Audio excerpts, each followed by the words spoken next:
बिना परमिशन के अंदर क्यों जा रहे हो? मैं भी जा रहा हूँ, भगवान से पूछा हूँ पहले, फिर आपको बताऊंगा। अगर वो आज्ञा देंगे तो अंदर जाना। आप संतों के साई की, अरे ये हमको रोक रहे हैं। जय विजय। भगवान विष्णु के द्वारपाल क्या बन गए, अपने को बहुत समझने लगे। कुछ होता है ना, होता है, ये सामान्य व्यवहार में भी होता है।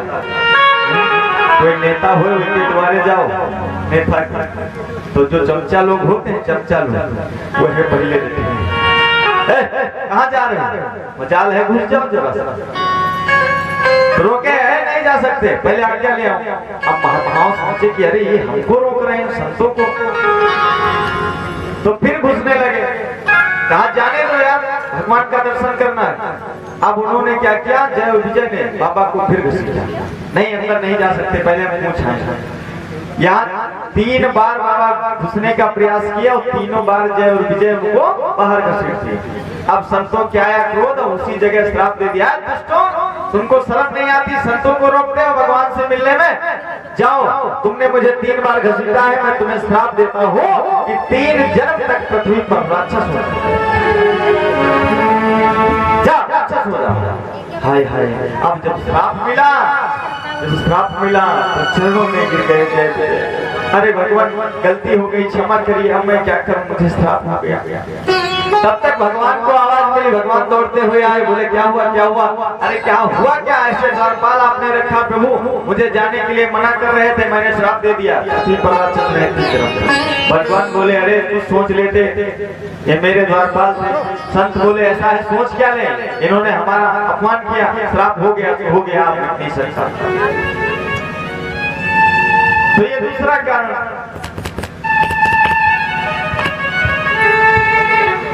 और कहा देवी एक कारण और बहुत बढ़िया है, जिसमें राम जन्म के पहले रावण जन्म की कथा है। रावण कैसे बना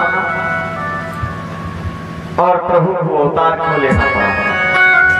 तो मैया बोली स्वामी फिर वही कथा सुनाओ, रावण कैसे पैदा हुआ, कैसे बना। तो भोले बाबा समझाने लगे, देवी सुनो, ध्यान दे करके। कि विश्व विदित एक कैकेयी,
विश्व में विख्यात एक कैकेयी देश है, जिसमें सत्यकेतु नाम के एक राजा रहता है।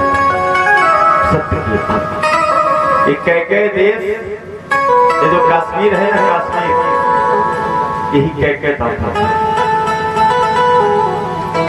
तो कहा उसमें सत्यकेतु नाम के राजा और उनके 2 बेटे थे।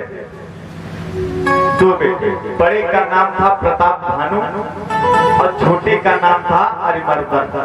ये 2 बेटे थे और दोनों बहुत बलवान बेटे थे, बहुत सुंदर, बहुत गुणवान, बहुत बलवान।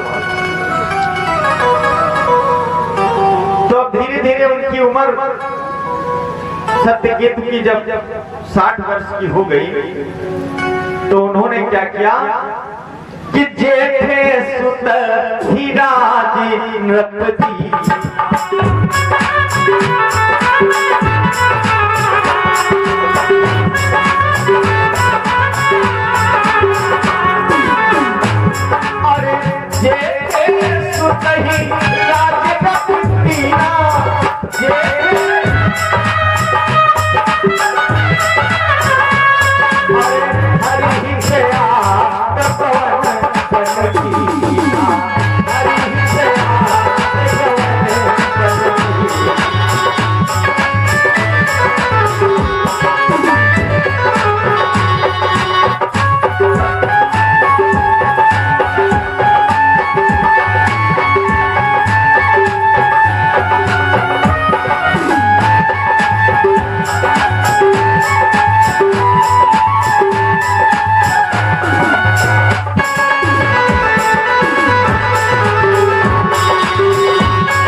सत्यकेतु ने अपने बड़े पुत्र प्रताप भानु को राज्य सौंपा और कहा ऐसा है बेटा, अब मैं भगवान का भजन करने जाऊंगा।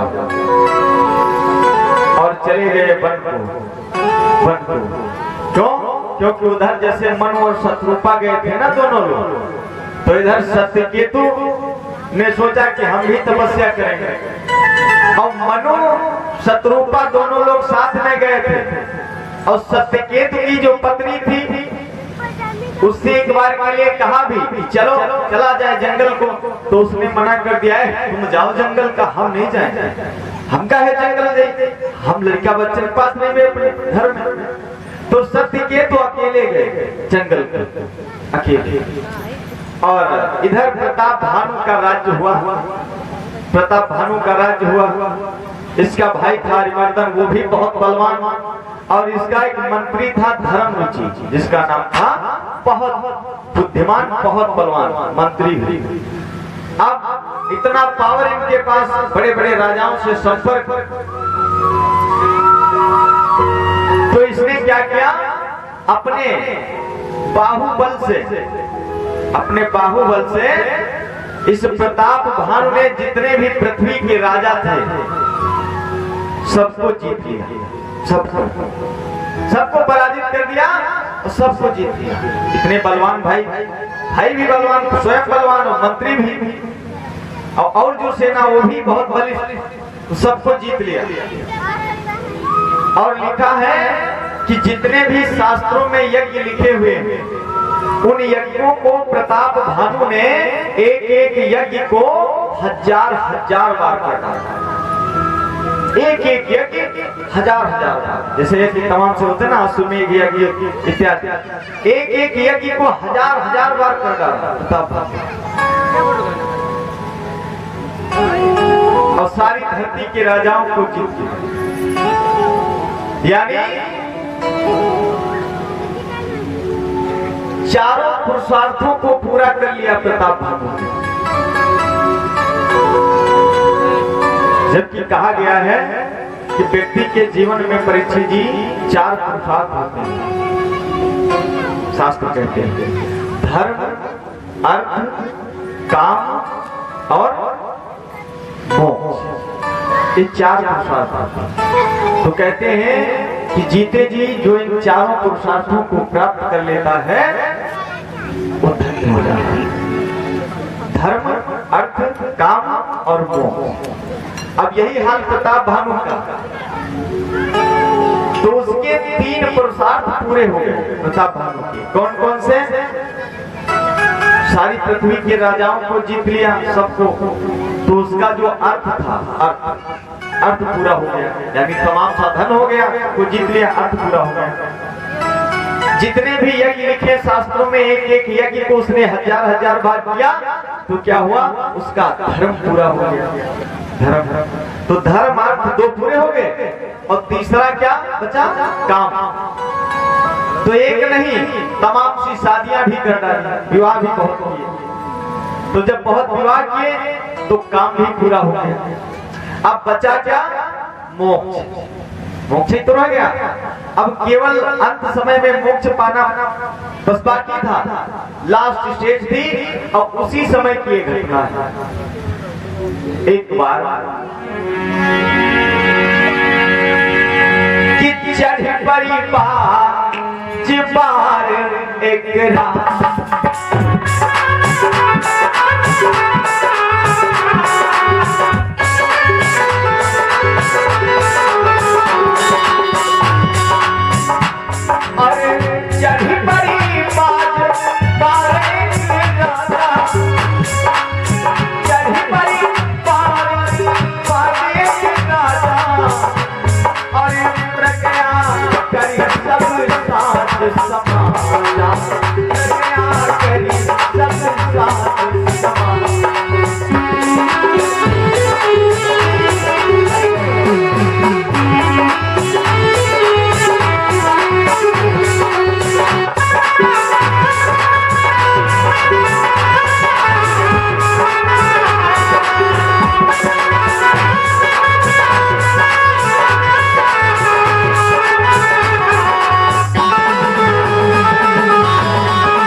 मारना सिर्फ बाकी रह गया था।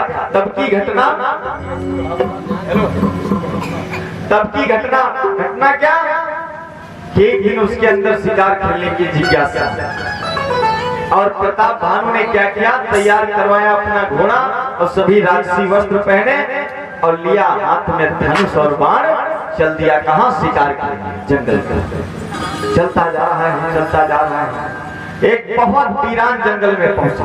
बहुत वीरान जंगल है, उसमें पहुंचा और पहुंच करके उसने तमाम से पशुओं को मारा, बहुत से पशुओं को, तमाम से मृगों को मारा। शिकार करने गया था और शिकार खेलते खेलते धीरे धीरे समय होने लगा, तो मन में सोचा कि अब बहुत हो गया, घर वापस चले। और जो घर वापस होने को सोच रहा था, तब तक क्या हुआ, घर वापस होने वाला था, तब तक एक सूकर समझते हैं, सुअर गुड़गुड़ाता हुआ, बहुत तेज आवाज में गुड़गुड़ाता हुआ और उसके घोड़े के आगे आ गया। घोड़े और मानो चुनौती दे रहा है, मुझे मार के दिखा, खूब गुड़गुड़ाए और लाल पीली आंखें बनाए सुअर। राजा प्रताप भानु, और वो तो बलवान था ही, मन में सोचा ये मुझे चुनौती दे रहा है कि मुझे मार के दिखा।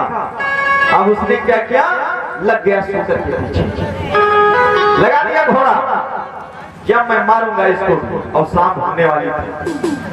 अब उस सुअर के पीछे भागने लगा, आगे आगे सुअर भाग रहा है, पीछे पीछे घोड़ा लगा, और वो मायावी सुअर कहीं प्रकट हो जाए, कहीं छुप जाए, कहीं प्रकट हो जाए, मारने चले तो छुप जाए, फिर प्रकट हो जाए, फिर राजा मारने चले फिर छुप जाए, मायावी सुअर। अब राजा बड़ा परेशान, हाथ में आ नहीं रहा और भाग रहा है, तो बहुत परेशान। अब देखिए, खाली कहानी नहीं समझना, इसके कुछ सूत्र भी पकड़ना। तुलसीदास जी क्या बतला रहे हैं कि प्रताप भानु सूकर के पीछे भाग रहा है, और जबकि लास्ट स्टेज की घटना